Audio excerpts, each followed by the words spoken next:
Saya mau memperkenalkan konsep yang di sini yang saya sebut namanya The Mouse and the House.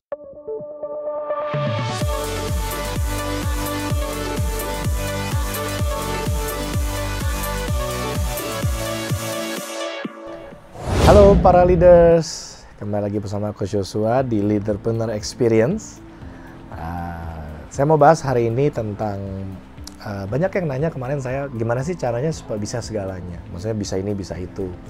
Dalam banyak kehidupan saya dari kecil ya, bahkan mungkin dari kerja lah gitu. Banyak yang bilang, kok lu bisa sih Jos? Gitu. Saya jawab aja sebenarnya gini sih. Banyak orang yang berasumsi.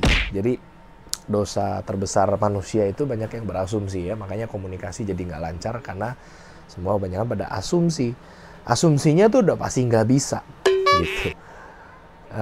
Bisa gini nggak? Aduh nggak bisa, itu mah nggak mungkin. Belum juga ditanya ya. Jadi tips saya yang pertama adalah kita harus banyak bertanya.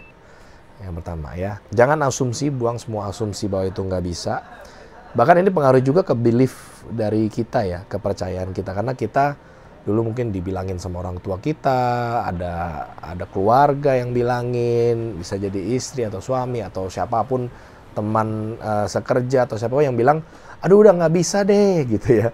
Ada yang bilang, udah lu nggak bisa bisnis deh, lu kerja aja. Atau kebalik, lu jangan kerja deh, lu bisnis aja gitu. Atau apapun itu yang membuat kita jadi percaya gitu. Apapun yang masuk ke dalam otak kita, apa yang kita dengar, itu kemungkinan besar akan menjadi belief kita gitu. Sama seperti, simple deh, ada yang bilang dulu katanya kalau gunting kuku. Ya, kalau gunting kuku nggak boleh malam-malam, nanti apalah nyumpain orang tua mati apa-apalah. Ada banyak yang hal-hal kayak semacam apa ya, mistis, bukan mistis ya, mitos atau apalah yang orang bilang gitu.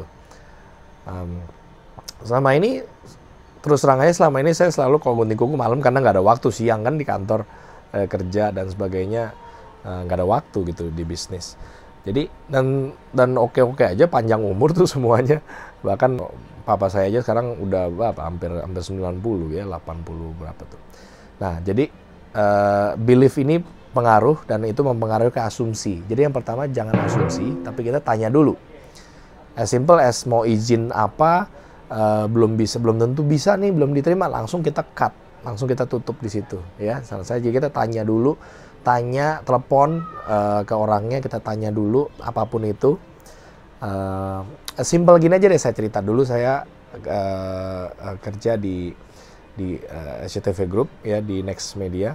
Itu kan di Senayan City, di bawahnya ada food court gitu ya. Terus kita kadang-kadang makan bareng dan sebagainya. Saya bawa makanan kebetulan. Aduh, yang lain pada mau makan di food court tapi saya bawa makanan. Jadi saya bawa aja makanan. Ntar dia bilang, saya panasin makanan aja deh di mana lah, yang ntar saya minta microwave aja. Nah, terus saya bilang, yang lain mana bisa gitu kan, ya mana bisa, ya lihat aja nanti gitu kan. Saya berprinsip pokoknya tanya dulu. Kalau nggak bisa ya penting gue udah nanya gitu kan. Kalau kita tidak tanya, maka jawabannya adalah selalu no. Itu penting ya. Kalau kita tidak tanya, when you don't ask, then the answer is always no. Jadi saya tanya, kemana tuh? Saya Ratu kalau nggak salah, ada food court, saya Ratu gitu, ada microwave, saya lihat, Mbak, boleh tolong panasin? Saya nggak beli apa-apa. Orang kan bilang, lu nggak beli apa-apa, mana bisa panasin. Akhirnya itu bisa tuh gitu ya. Banyak hal juga saya menemukan hanya karena kita tanya. When you ask and you will receive, ya kan? Ketanyanya lah, mintalah, maka kau akan diberikan. Jadi prinsip pertama adalah itu, jangan asumsi, tapi apa? Tanya, ya. Nah yang kedua, kadang-kadang nanyanya mesti gimana gitu kan? Kita juga nggak tahu. Nah yang kedua ini kita bisa tanya menggunakan kata-kata yang kayak semacam memaksa tapi nggak dengan paksa gitu ya. Salah satu jurus juga di situ dengan pertanyaan adalah syaratnya apa. Kalau memang nggak bisa, ada syaratnya nggak supaya bisa? Karena kadang-kadang jangan-jangan ada gitu kan, jangan-jangan ada. As simple as misalnya kita nanya untuk minta izin tertentu, terus dibilang nggak bisa. Saya kadang-kadang nanya, syaratnya supaya bisa apa? Oh ya, kecuali orangnya banyak gitu, atau kecuali apa gitu. Kecuali apanya ini, syaratnya ini harus kita tanya sampai kita benar-benar dapat semua syarat-syaratnya supaya bisa, kecuali memang nggak bisa gitu ya. Saya pernah nanya juga, ada yang saya tanya begitu, lalu ya jawabannya emang udah nggak bisa Pak, mau dengan cara pun nggak bisa gitu. Jadi itu yang memang kita ya udah mentok di situlah. Nah, tapi ada beberapa yang kalau kita tanya syaratnya apa, syaratnya supaya bisa apa, banyak seringkali mungkin di dalam kehidupan saya bisa 60-70% jawabannya tiba-tiba ada dan ternyata saya bisa gitu ya. Misalnya mau masuk ke sini tapi nggak boleh, syaratnya apa? Syaratnya orangnya nggak banyak. Ya udah, orangnya dikit aja gitu kan. Nah, saya mau memperkenalkan konsep yang di sini yang saya sebut namanya the mouse and the house ya. Jadi ketika kita punya house yang bagus seperti gambar yang di sini, house-nya itu ada buah-buah yang bagus di situ, ada harta karun kita lah. Pokoknya ada sesuatu yang bagus di house itu, di rumah itu. Cuman kebetulan memang ada mouse-nya yang membuat kita nggak mau masuk atau kita nggak bisa masuk. Gitu kan. Ini konsepnya sama kayak yang tadi. Konsep mouse and house ini.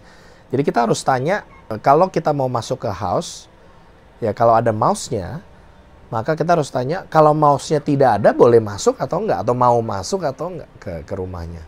Karena lucu kan, kadang-kadang yang kita basmi bukan tikusnya, bukan mouse-nya, tapi yang kita basmi adalah rumahnya, the house.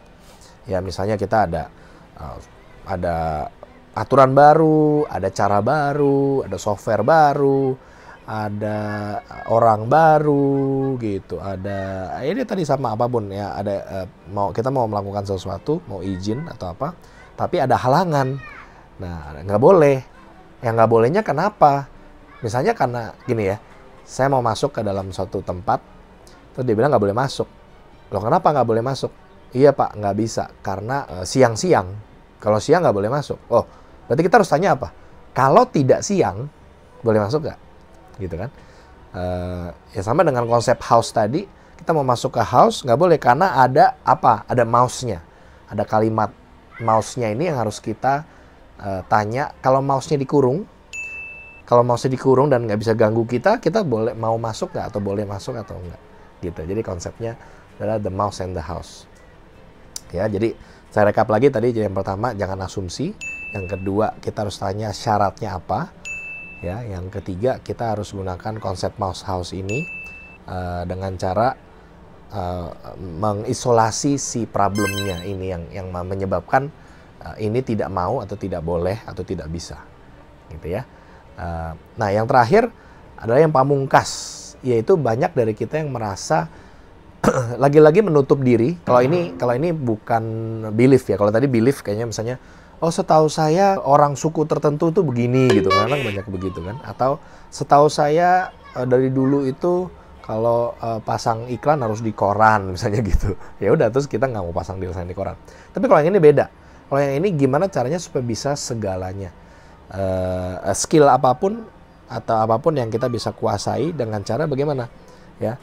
Banyak yang saya menemukan orang hanya menutup diri di saya orang keuangan atau saya orang marketing, lalu dia nggak mau belajar yang lain. Atau saya orang desain, saya orang musik, saya orang apa, saya orang ini, udah di comfort zone-nya adanya di sini aja gitu kan. Padahal sebenarnya, nah ini konsep yang sangat bagus sekali yang kita bisa pelajari sama-sama. Semua skill, semua hal bisa dipelajari. Sekali lagi ya, semua skill, semua hal bisa dipelajari asal kita mau. Ya kan? Kalau nggak mau ya misalnya kita mau belajar nerbangin pesawat terbang. Kira-kira kalau kita ikut sekolah pilot bisa nggak terbangin pesawat terbang? Ya bisa dong. Karena kita pelajari, ikut pelajarannya, ikut latihannya sampai bisa. Tapi kan kita belum tentu semua mau jadi pilot gitu kan. Nah, jadi caranya supaya menjadi bisa segalanya adalah kita pelajari. Background saya adalah dulu saya orang introvert, Boro-boro ngomong begini nih, terakhir saya ngomong di depan puluhan orang. Tapi dulu ngomong satu orang angkat telepon aja gemeteran gitu kan. Orang introvert saya memang dulunya ya kalau yang kenal saya ya dulu dari kecil saya belajar gitu, nggak suka ngomong, sukanya belajar gitu. Orang-orang main, saya belajar gitu. Terus kalau ikut sekolah, saya dulu masih ingat orang-orang ikut apa gitu ya, volley atau basket, saya ikutnya catur gitu. Jadi saya dulu orang yang sangat-sangat introvert dan nggak bisa ngomong. Saya background saya keuangan, belajarnya accounting gitu ya, komputer gitu, komputer akuntansi dan sebagainya. It's very, kalau dalam tanda kutip, menurut saya memang agak boring gitu ya. Tapi I enjoy it at that time, ya enjoy it. Lalu kok sekarang bisa segalanya dan saya lebih dan bisa ngomong kayak begini gitu. Saya lebih enjoy sales marketing sekarang gitu. Karena ya semuanya dipelajari dalam 5-6 tahun terakhir ini ya, saya benar-benar terjun dan pelajari semuanya dan praktekin ya. Jadi konsepnya yang kita harus tangkap lagi adalah semua bisa dipelajari, jangan tutup diri kita dengan hanya tertentu. Oh, saya orang bagian keuangan, lalu saya nggak usah pelajarin yang lain-lain gitu. Anda nggak akan bisa naik dalam kehidupan. Ya, atau saya jagonya ini, saya nggak mau pelajarin yang lain ya nggak bisa pelajari. Ya, kemarin saya ngulik sesuatu, akhirnya bisa. Ya, jadi segala sesuatu yang kalau dipelajari dan dikulik. Nah, mungkin satu lagi nih, dikulik. Benar-benar tau ya, dikulik ya, dipelajarin gitu, dikutak-kutik gitu kan. Kalau kayak di musik itu ya didengerin gitu ya. Saya aktif juga di musik.